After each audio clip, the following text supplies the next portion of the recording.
বীর বিক্রম। অপারেশন সিঁদুরে বায়ুসেনার পরাক্রম, টার্গেট ধরে ধরে জঙ্গি ঘাঁটি ধ্বংস। ইন্ডিয়ান এয়ারফোর্সের অপারেশনের ঝলক।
পহেলগাঁও নাশকতার বদলা, পিওকেতে একের পর এক জঙ্গি ঘাঁটি ধ্বংস। ভিডিও প্রকাশ ভারতীয় সেনার।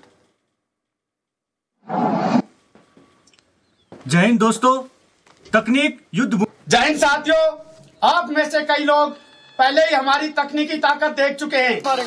भारत माता की जय, भारत माता की जय, भारत माता की जय, भारत माता की जय, भारत माता की जय।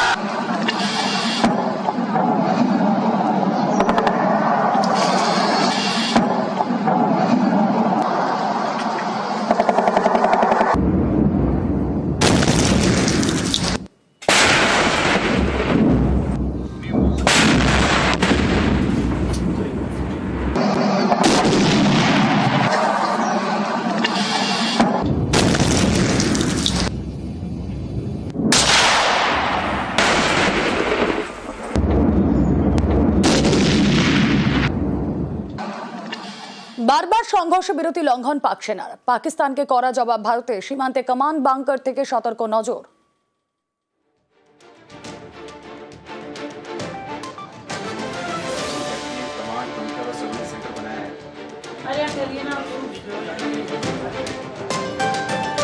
हिंदुस्तानी फौज ने टेक्नोलॉजी का पूरा इस्तेमाल करते हुए दुश्मन की कोई भी गतिविधि होती है, कोई आता है जाता है, तो हमें पता पड़ जाता है कि भाई वहाँ पर कितनी स्ट्रेंथ बढ़ी है या घटी है। 6 की रात को सीज फायर वॉयलेशन हुआ, तो इस कमांड बंकर से की मदद से और इस सर्वेलेंस सेंटर की मदद से, जिसमें हाई टेक टेक्नोलॉजी के कैमरे लगे हुए हैं, हमने पूरा एक्यूरेटली ये पता था कि हमें कहाँ फायर डालना है, कैसे फायर डालना है, और उसी का नतीजा है कि हम दुश्मन की काफ़ी पोस्ट को नुकसान पहुंचा पाए और दुश्मन की हैवी कैजुअलिटी कर पाए।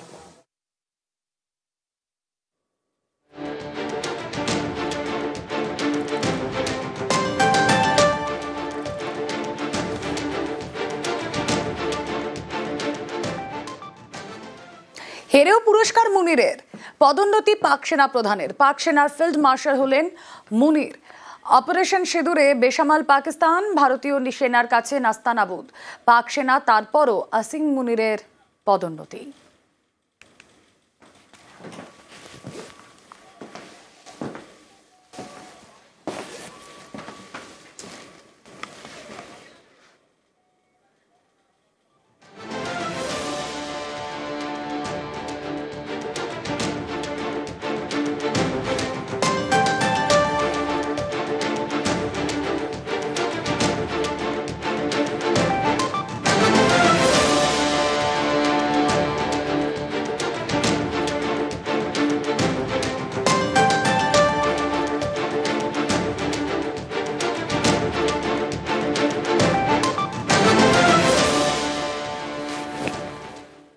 স্কুলে গরমের ছুটি চলছে, স্কুলে ক্লাসও চলছে।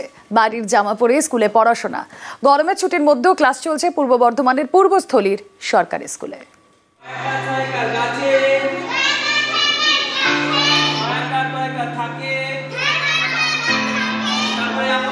30 এপ্রিল থেকে সরকারি স্কুলগুলোতে গরমের ছুটি শুরু হয়েছে।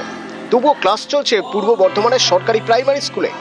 পড়াশোনা করছে 1-এর পড়ুয়ারা, 3-এর পড়ুয়ারা।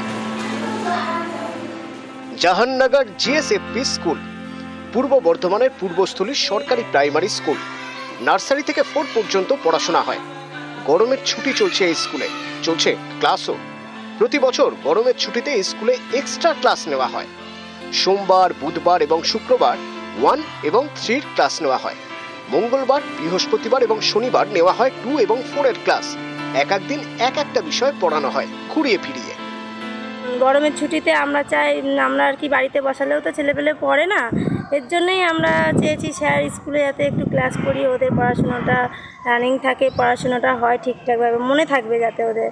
সমস্যা হচ্ছে ওদের বাবা মা সকালবেলা কাজে চলে যায়, ফলে ছেলেগুলো বাড়িতে পড়াশোনা করে না। এইবার এই যে গ্রীষ্মকালীন ছুটিটা পড়েছে, এর ফলে ওরা কিন্তু বাড়িতে পড়াশোনা করবে। প্রত্যেক বছরই এই গ্রীষ্মকালীন ছুটির সময় কিন্তু গার্জেনরা আবেদন করে এবং প্রত্যেকবার আমরা গ্রীষ্মকালীন ছুটিতে আমরা স্কুলটা খোলার 1-1.5 ঘন্টার জন্য 1.5 ঘন্টা মূলত। পূর্ব বর্ধমান থেকে নবকুমার রায়, নিউজ 18 বাংলা। প্রতি বছর বর্ষায় জলপাইগুড়িতে জল যন্ত্রণা, ফুঁসে ওঠে করলা নদী, ভেসে যায় নদী পাড়ের পরেশ মিত্র কলোনি। আর এই সমস্যা মেটাতে উদ্যোগী সেচ দফতর। 690 মিটার কংক্রিটের বাঁধের কাজ প্রায় শেষ, এতেই আশার আলো দেখছেন করলাপাড়ের বাসিন্দারা।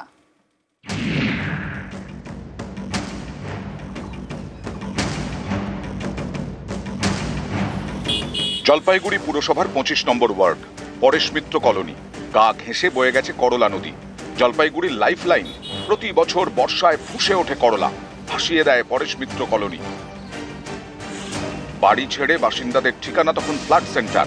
সেই করলার পাড়ে কংক্রিটের বাঁধ তৈরি করছে সেচ দপ্তর। 690 মিটার বাঁধের জন্য বরাদ্দ করা হয়েছে 1,35,00,000 টাকা। বাঁধ তৈরির কাজ প্রায় শেষ। পরেশ মিত্র বাঁধ আমরা ওয়েল হেড বর্ষা কমপ্লিট করে ফেলেছি। 2টো আউটফল আছে পাইপ দিয়ে, সেটাও প্রায় কমপ্লিট, 5-7 দিনের মধ্যে শেষ হয়ে যাবে। তার মানে বর্ষার আগেই মানুষ সম্পূর্ণ প্রোটেকশন পেয়ে যাবে। লো লাইং এরিয়া ছিল, জল উঠে যেত, সারা বছর ধরেই জল থাকতো, সেটা হবে না।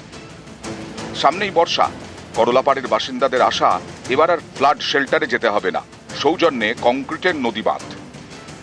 আবহাওয়া তো ভালোই আছে, সুবিধা হলো আমাদের। প্রতি বছর অসুবিধা হয় খুব, জল টলের জন্য এইসব ঝামেলা। জল আসলে উঠতে হবে। এখনো ভালোই আছে, দেখা যাচ্ছে মোটামুটি, খারাপ নয়, ভালোই আছে।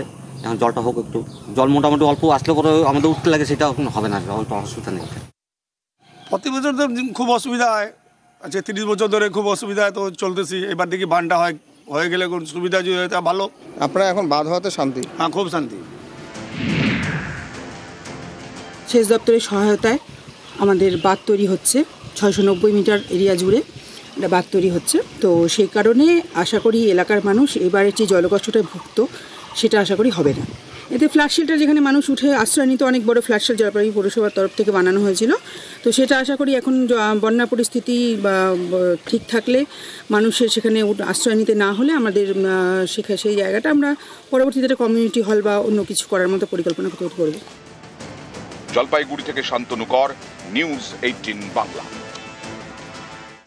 সিঙ্গুরের কিষাণ মান্ডি থেকে উন্নত মানের লাল লঙ্কা জাপানে 6 বছর ধরে চলছে রফতানি। আর এরই মধ্যে জাপানি সংস্থা নয়া উদ্যোগ, হরিপালে বিশেষ পদ্ধতিতে শুরু হয়েছে লাল লঙ্কা চাষ। সেই লঙ্কার গুণমান পরীক্ষার জন্য স্যাম্পল পাঠানো হয়েছে জাপানের সংস্থায়, সেখান থেকে সবুজ সংকেত পাওয়ার অপেক্ষা।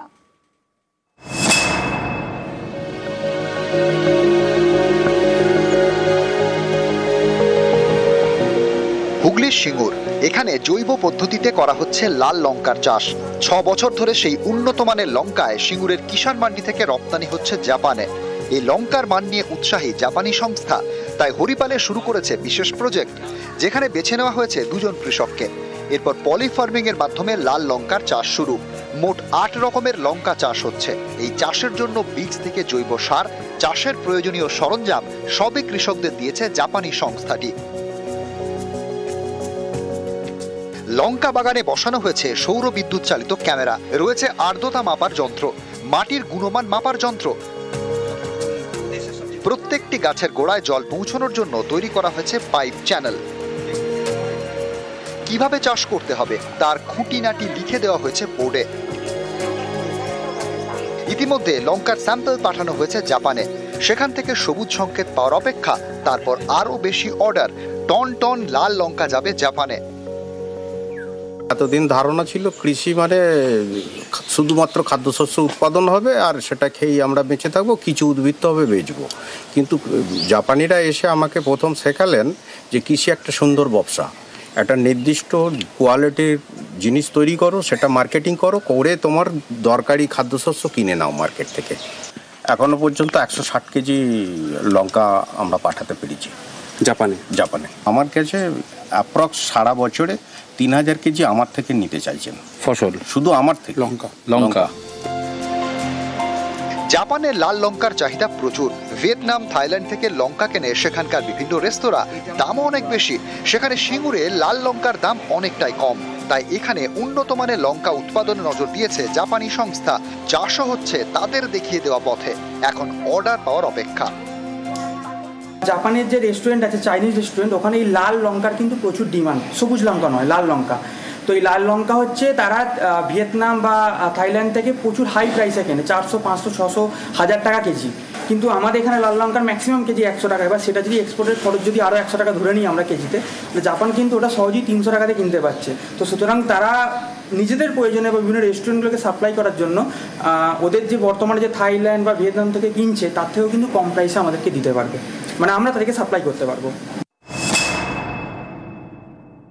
কৃষক দুটো পয়সা পায়, সেই পয়সা পাওয়ার ব্যবস্থার ক্ষেত্রে আমাদের রাজ্য সরকারের উদ্যোগে জাইকো KSW জাপানি এই সংস্থা, তারা এই কাজ সিঙ্গুর থেকেই তারা করছে এবং বাণিজ্যিকভাবে তারা লঙ্কা নিয়ে গিয়ে তারা টেস্ট করছে এবং সেখানে টেস্টে অ্যালাও হলেই বাণিজ্যিকভাবে এখান থেকে রপ্তানি শুরু হয়।